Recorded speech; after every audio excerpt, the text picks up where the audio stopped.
अकबर की चिंता। एक बार अकबर बहुत चिंतित थे क्योंकि उन्हें एक ऐसा मंत्री चाहिए था जो उनके साथ बहुत ही बुद्धिमान और विवेकी हो।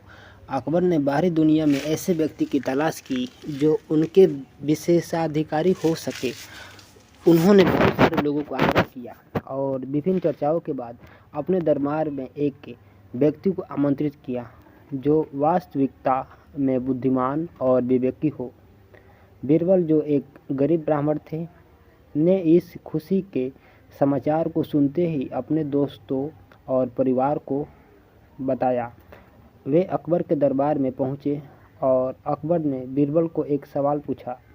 अकबर ने उनसे पूछा कि जो सवाल वह पूछेंगे उसका जवाब ऐसा होना चाहिए जो ज्ञानी, न्यायप्रिय और न्याय संगत हो। अकबर ने एक सवाल पूछा, अकबर, हुकूमत का क्या अर्थ है? अकबर ने कई दिनों तक सोचा लेकिन उन्हें इसका सही जवाब नहीं मिला। अकबर बहुत परेशान हो गए और चिंतित होकर अपने दरबार के सभी मंत्रियों के सामने आए। उन्होंने कहा, मेरे पास इस सवाल का जवाब नहीं है, क्या कोई मेरी मदद कर सकता है? तभी बीरबल उभरे और बोले, अकबर जी, हुकूमत वह है जिसे आप खो देते हैं जब आप ऐसे सवाल पूछते हैं जिसका उत्तर आपको नहीं मिलता। यह सुनकर अकबर बहुत खुश हुए क्योंकि उन्हें बीरबल के बुद्धिमान और विवेकी होने की पहचान हुई। बीरबल ने अकबर को बताया कि हर महान शासक के पास अपने आप में कमियां होती है और उन्हें उन कमियों को स्वीकार करना चाहिए। इस कहानी से हमें यह सीख मिलती है कि विवेकी और चतुर व्यक्ति हमेशा समस्याओं के उचित हल ढूंढ सकते हैं और अपनी बुद्धिमत्ता का प्रदर्शन कर सकते हैं। बीरबल की कहानियाँ हमें ज्ञान और समझ के साथ मनोरंजन भी प्रदान करती है। तपस्या का सच। राजा अकबर के राज्य में बड़ी जोरदार ठंड पड़ रही थी। राजा अकबर के दरबार में इस ठंड की बहुत चर्चा हुई। पुरोहित ने महाराज को सुझाया, महाराज, यदि इन दिनों यज्ञ किया जाए तो उसका फल उत्तम होगा। दूर दूर तक उठता यज्ञ का धुआं सारे वातावरण को स्वच्छ और पवित्र कर देगा। दरबारियों ने एक स्वर में कहा, बहुत उत्तम सुझाव है पुरोहित जी का। महाराज को यह सुझाव अवश्य पसंद आया होगा। दरबारियों ने एक स्वर में कहा, बहुत उत्तम सुझाव है पुरोहित जी का। महाराज को यह सुझाव अवश्य पसंद आया होगा। महाराज अकबर ने कहा, ठीक है, आप आवश्यकता के अनुसार हमारे कोष से धन प्राप्त कर सकते हैं।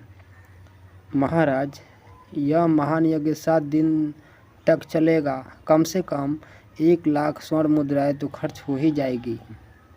प्रतिदिन सवेरे सूर्योदय से पहले मैं नदी के ठंडे जल में खड़े होकर तपस्या करूंगा और देवी देवताओं को प्रसन्न करूंगा। और अगले ही दिन से यज्ञ शुरू हो गया। इस यज्ञ में दूर दूर से हजारों लोग आते और ढेरों प्रसाद बढ़ता है। पुरोहित जी यज्ञ से पहले सुबह सवेरे कड़कड़ाती ठंड में नदी के ठंडे जल में खड़े होकर तपस्या करते, देवी देवताओं को प्रसन्न करते। लोग यह सब देखते और आश्चर्यचकित होते। एक दिन राजा अकबर भी सुबह सवेरे पुरोहित जी की तपस्या देखने के लिए गए। उनके साथ बीरबल भी था। ठंड इतनी थी कि दांत किटकिटा रहे थे। ऐसे में पुरोहित जी को नदी के ठंडे पानी में खड़े होकर तपस्या करते देख राजा अकबर ने बीरबल से कहा, आश्चर्य, अद्भुत करिश्मा है। कितनी अधिक कठिन तपस्या कर रहे हैं हमारे पुरोहित जी। राज्य की भलाई की उन्हें कितनी चिंता है, वह तो ही है। आइए महाराज, जरा पास चलकर देखे पुरोहित जी की तपस्या को। बीरबल ने कहा। लेकिन पुरोहित जी ने तो यह कहा कि तपस्या करते समय कोई पास न आए, इससे उनकी तपस्या में विघ्न होगा। राजा ने कहा, तो महाराज, हम दोनों ही कुछ देर तक उनकी प्रतीक्षा कर ले।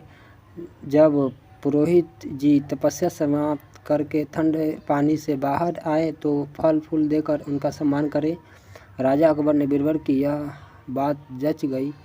वह एक ओर बैठकर पुरोहित को तपस्या करते देखते रहे। काफ़ी समय गुजर गया, लेकिन पुरोहित जी ने ठंडे पानी से बाहर निकलने का नाम तक नहीं लिया। तभी बीरबल बोल उठा, अब समझ में आया, लगता है ठंड की वजह से पुरोहित जी का शरीर अकड़ गया है, इसलिए शायद इन्हें पानी से बाहर आने में कष्ट हो रहा है। मैं इनकी सहायता करता हूँ। बीरबल नदी की ओर गया और पुरोहित जी का हाथ पकड़कर उन्हें बाहर खींच लाया। पुरोहित जी के पानी से बाहर आते ही राजा हैरान रह गए। उनकी समझ में कुछ नहीं आ रहा था कि वे बोले, अरे पुरोहित जी, तपस्या का चमत्कार तो देखो। इनकी कमर से नीचे का सारा शरीर नीला हो गया। बीरबल हंसकर बोला, यह कोई चमत्कार नहीं है महाराज, यह देखिए, सर्दी से बचाव के लिए पुरोहित जी ने धोती के नीचे नीले रंग का जल रोधक पजामा पहन रखा है। राजा अकबर हंस पड़े और बीरबल को साथ लेकर अपने महल की ओर चल दिए। पुरोहित दोनों को जाते हुए देखता रहा।